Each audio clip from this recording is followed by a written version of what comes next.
Good morning everyone. This is Nikul Waja and you're watching our YouTube channel Easy Learning. In this video, we will study what is tax planning concepts and its objective. So let's begin with introduction. तो पहले समझते हैं फिर पढ़ते हैं क्या लिखा है। तो हर एक इंसान को अपनी लाइफस्टाइल इम्प्रूव करना अच्छा लगता है, लेकिन उस इम्प्रूवमेंट के लिए उस इंसान को चाहिए फंड, यानी कि money resources. He needs fund to improve its lifestyle. Like that every country or nation need fund to improve their economy. ठीक है, अपनी इकोनॉमी को डेवलप करने के लिए, बैलेंस करने के लिए और इम्प्रूव करने के लिए गवर्नमेंट को चाहिए फंड, और जो भी इम्बैलेंसेस है उसको भी इंप्रूव करने के लिए चाहिए फंड। लेकिन एक इंसान पैसे कमा सकता है, तो कि कहां से कमा सकता है? का तो वो कहीं पे जॉब करके सैलरी कमा सकता है, का तो वो अपने घर को रेंट पे देके हाउस प्रॉपर्टी में इनकम कमा सकता है, का तो उसके पास कोई प्रॉपर्टी पड़ी हुई है बहुत सालों से, देन उसको बेच के पैसे कमा सकता है, जिसको हम बोलते हैं capital gain.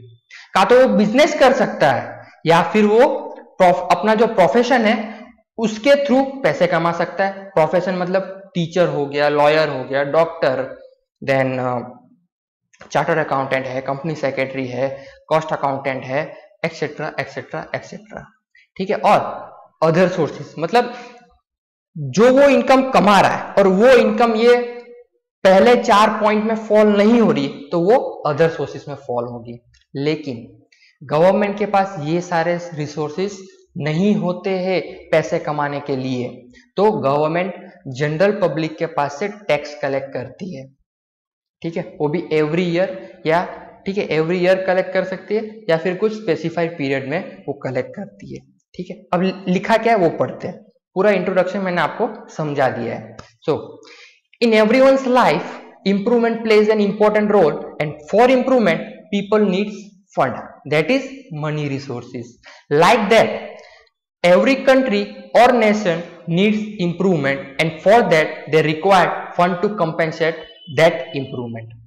Government undertakes step for balanced economic development and take measures to reduce economic imbalances. The basic aim of government is to provide basic or primary facility to the general public. To meet own financial needs, natural person or artificial person generate incomes either through services or by business or by profession. But government does not have this kind of sources to generate income. So to enhance welfare of common people of the nation, government collect tax. जो मैंने आपको समझाया वही English में लिखा हुआ है। ठीक है, लास्ट लाइन में ये लिखा है, but at the same time government does not have any above sources to earn income, so therefore important source of income for government is collection of tax. ठीक है, our next topic is objectives of collection of tax. Government tax collect क्यों करती है? ठीक है, उसका basic M क्या है टैक्स कलेक्ट करने के कारण? ठीक है, तो यही इसमें हम पढ़ेंगे। There are total 8 points. First point is to increase economic effectiveness and productivity of country. आपने जीडीपी के बारे में तो सुना ही होगा, बहुत पॉपुलर वर्ड है कॉमर्स फील्ड में। ठीक है, गवर्नमेंट अपनी इकोनॉमी को इंप्रूव करना चाहती है और साथ ही साथ कंट्री की प्रोडक्टिविटी को भी इंक्रीज करना चाहती है, ताकि वो वर्ल्ड की इकोनॉमी के साथ अपनी इकोनॉमी को कंपेयर कर सके अच्छे से। ठीक है, और ग्लोबली लेवल पे स्टैंडर्डाइज कर सके। इसलिए गवर्नमेंट को चाहिए फंड, और फंड कहां से आएगा? तो कि टैक्स कलेक्ट करने से आएगा। Next point, to compensate natural calamities. कहीं पे अर्थक्वेक आ गया, कहीं पे फ्लड आ गया, कहीं पे साइक्लोन ने तबाही मचा दी, तो क्या? तो भाई कंट्री की जो प्रॉपर्टी है उसको नुकसान होगा और उस नुकसान को कंपेंसेट करने के लिए गवर्नमेंट के पास फंड होना जरूरी है। और वो फंड कहां से आएगा?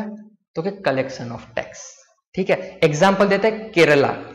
ठीक है, सेंट्रल गवर्नमेंट ने भी कुछ डोनेशन दिया था स्टेट गवर्नमेंट यानी कि केरला गवर्नमेंट को, ताकि जो फ्लड वहां पे जो हुआ था और जिसकी वजह से जो भी प्रॉब्लम्स हुए थे उसको जल्दी से रिकवर करने के लिए ये फंड दिया था। और ये फंड कहां से था? तो कि गवर्नमेंट के पास रिजर्व पड़ा था, जो टैक्स कलेक्ट किया होगा, जो एक्सपेंस किया होगा, फिर जो उनका अदर्स इनकम होगा, ठीक है, वहां से जो बचा कुचा था उनको दिया था। ठीक है, ये एक एग्जाम्पल आप कंसिडर कर सकते हैं। Then to increase revenue income for economic development. Revenue income यहां पे आप समझे कि रिकरिंग बेसिस पे इनकम है। ठीक है, कुछ ऐसे टैक्सेस भी है जो मंथली बेसिस पे कलेक्ट होते हैं या रेगुलर बेसिस पे कलेक्ट होते हैं। हमारा इनकम टैक्स जो हम इंडिविजुअल पे करते हैं वो ईयरली में कलेक्ट होता है। वैसे तो वो एडवांस टैक्स में भी कलेक्ट होता है, ये हम आगे जाके सब पढ़ेंगे कि किस तरह से कलेक्शन होता है टैक्स का। लेकिन जो टैक्स है इकोनॉमिक डेवलपमेंट के लिए वो रेवेन्यू बेसिस पे कलेक्ट किया जाता है। ठीक है, then fifth point is to increase necessary arrangement for safety of country. ठीक है, बॉर्डर पे हमारे सिपाही खड़े हैं, सिपाही को बुलेट प्रूफ जैकेट देना पड़ता है, गन्स देनी पड़ती है, डिफरेंट इक्विपमेंट्स देने पड़ते हैं। तो ये सब कहां से होगा? तो कि ये हम जो टैक्स इनको पे करेंगे उसी टैक्स में से गवर्नमेंट ये सभी सिक्योरिटी इक्विपमेंट परचेस करती है ताकि हमारी कंट्री सेफ रहे। जब कोई दूसरा कंट्री हमला करे तो हम उसको कैपेबल है कि हम उसको आंसर दे पाए। ठीक है, six point is to increase improvement in facilities provided by government. Government बहुत सारी फैसिलिटी हमें प्रोवाइड करती है, जैसे कि गवर्नमेंट के स्कूल्स होते हैं, गवर्नमेंट हॉस्पिटल्स होते हैं। ठीक है, यहाँ पे जो फ्री में या फिर कंपेंसेट रेट पे हमें जो ट्रीटमेंट मिलती है, तो इसके लिए जो खर्चा गवर्नमेंट ही देती है हमारे बिहाफ में, तो वो खर्चा कहां से देगी? तो क्या? Collection of tax. ठीक है, तो ये फैसिलिटी तो वो दे ही रही है, लेकिन इस फैसिलिटी को और इंप्रूव करना चाहती है गवर्नमेंट, तो उसको चाहिए होगा फंड्स। और वो कहां से आएगी? तो क्या? Collection of tax. 7 पॉइंट को रहने देते, 8 पढ़ते। To increase facilities provided by government. 6 और 8 पॉइंट दोनों एक ही है, डिफरेंस ये है कि जो 6 में ये कहना चाहते हैं कि जो एग्जिस्टिंग फैसिलिटी है उसको इंप्रूव करना है, और पॉइंट 8 में ये कहा है कि जो फैसिलिटी अभी तक गवर्नमेंट नहीं दे रही थी अब वो देना चाहती है। That means they are trying to add on some facilities in existing facilities. ठीक है, तो वो इंक्रीज जो फैसिलिटी करना है तो उसके लिए भी गवर्नमेंट को चाहिए होगा पैसा, और वो पैसा कहां से आएगा? Collection of tax.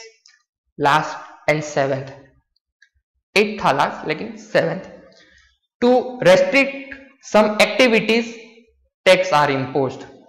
अब कुछ एक्टिविटी को रोकने के लिए भी गवर्नमेंट टैक्स इंपोज करती है, लागू करती है। कैसे?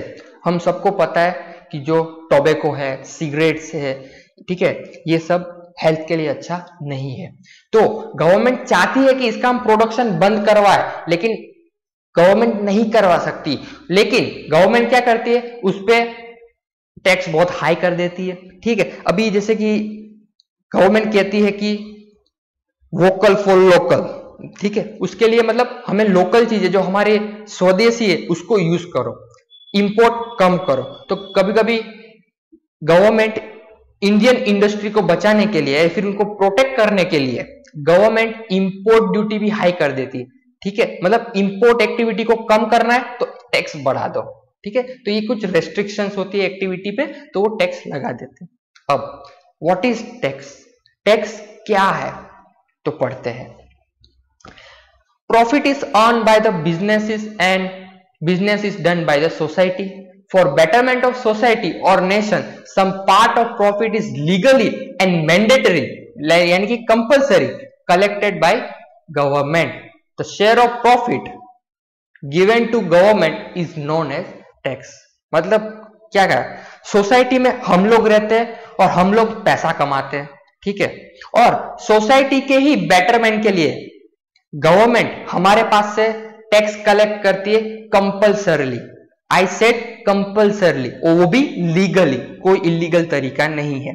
और जो प्रॉफिट में से हम जो गवर्नमेंट को पे करते हैं छोटा सा हिस्सा, a small part, that is called tax, ठीक है। और टैक्स को भी दो कैटेगरी में डिवाइड करके रखा है, एक है इनडायरेक्ट टैक्स और दूसरा है direct tax.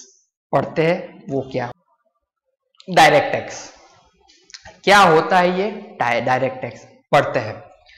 When government collect tax directly from ultimate taxpayer or assessee paying tax directly to the government, then that part of earning paid to government is called direct tax. And direct tax department is controlled by Central Board of Direct Tax, जिसका short form में नाम होता है CBDT. Direct tax includes wealth tax, corporate tax, individual tax etcetera. समझते हैं। जब SSC कौन होता है, जो टैक्स भरने वाला है, ठीक है, उसको हम टैक्स की लैंग्वेज में एसएससी बोलते हैं। एसएससी अपना टैक्स डायरेक्टली गवर्नमेंट को पे करता है, कोई बीच में इंटरमीडिएटरी नहीं होता। मैंने कमाया, छोटा सा हिस्सा गवर्नमेंट को दे दिया, ये था डायरेक्ट टैक्स। बहुत सिंपल है, एग्जाम्पल में मैंने दिखाया। ये एसएससी है, ये गवर्नमेंट है, paying tax directly to government. Simple, इससे कोई इतना भी हार्ड नहीं है। अभी टैक्स से कुछ प्रकार भी होते हैं डायरेक्ट टैक्स के, वेल्थ टैक्स है, प्रॉपर्टी टैक्स है, income tax, individual income tax. Individual income tax क्या होता है कि भाई जो इंसान पैसा कमा रहा है, उसने जो अर्निंग किया उसमें से छोटा हिस्सा कंपनी गवर्नमेंट को दे दिया। कॉर्पोरेट इनकम टैक्स क्या होता है कि कंपनी जो पैसा कमाती है, फिर उसको जो प्रॉफिट होता है, उस प्रॉफिट में से टैक्स पे किया। वेल्थ टैक्स क्या होता है, तो कि हम जो प्रॉपर्टी पे करते हैं वो वेल्थ टैक्स होता है। मेरे पास इतनी वेल्थ है, ठीक है, उस हिसाब से।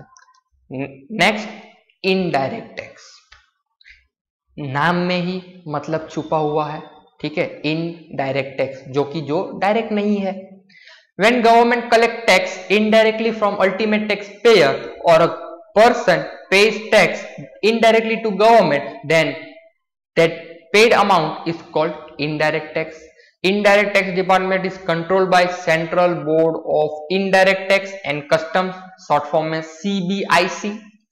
IDT means indirect tax, includes excise duty, custom duty, sales tax, value added tax, central sales tax. But now many indirect taxes are replaced by single tax called goods and service tax. वो bye नहीं है, वो but है, गलती से Y हो गया वो, ठीक है। गुड्स एंड सर्विस टैक्स जब से आया है उसने 4-5 इनडायरेक्ट टैक्सेस को रिमूव ही कर दिया है, उसका एग्जिस्टेंस ही खत्म कर दिया, ठीक है। वो हम गुड्स एंड सर्विस टैक्स के टॉपिक में पढ़ेंगे कि कौन से पहले थे, फिर जीएसटी आने के बाद क्या क्या चेंजेस हुआ, ठीक है। तो एग्जाम्पल के थ्रू समझते हैं कि क्या है। एक एसएससी है, एक शॉपकीपर है और गवर्नमेंट है। हम कुछ सामान लेने जाते हैं, ठीक है, जैसे कि क्या खरीदने जा रहे हैं, अभी हम कपड़े खरीदने जाते हैं, कपड़े छोड़ो मोबाइल खरीदने जाते हैं, सबका फेवरेट होता है मोबाइल, ठीक है। मोबाइल खरीदने गया, उसका प्राइस है 15,000 रुपीज, लेकिन इंक्लूसिव 1,000 टैक्स, मतलब ओरिजिनल कॉस्ट मोबाइल की 14,000 है, लेकिन गवर्नमेंट को हमको कितना पे करना पड़ेगा, तो क्या 1,000 रुपीज। लेकिन हम गवर्नमेंट को वो 1,000 रुपीज नहीं देते, हम 15,000 रुपए किसको दे देते, शॉपकीपर को दे देते। फिर वो शॉपकीपर क्या करता है, जो हमने 1,000 रुपए दिए वो गवर्नमेंट को पे करता है। मतलब कि डायरेक्टली हमने कुछ पे नहीं किया है गवर्नमेंट को, इनडायरेक्टली टैक्स पे कर रहे हैं, ठीक है। जो भी ये टैक्स कलेक्शन प्रोसेस है, अल्टीमेटली बर्डन एसएससी पे ही आता है, किसी और पे नहीं आता। सो आज के लिए इतना ही रखते हैं। In next video we will learn other topics of tax planning and this concept. Thank you. अगर वीडियो अच्छा लगा देन लाइक करो, सब्सक्राइब द चैनल एंड ये चैनल फ्री है, वीडियो भी फ्री है, तो अपने दोस्तों के साथ शेयर करो। Thank you, have a good day, take care.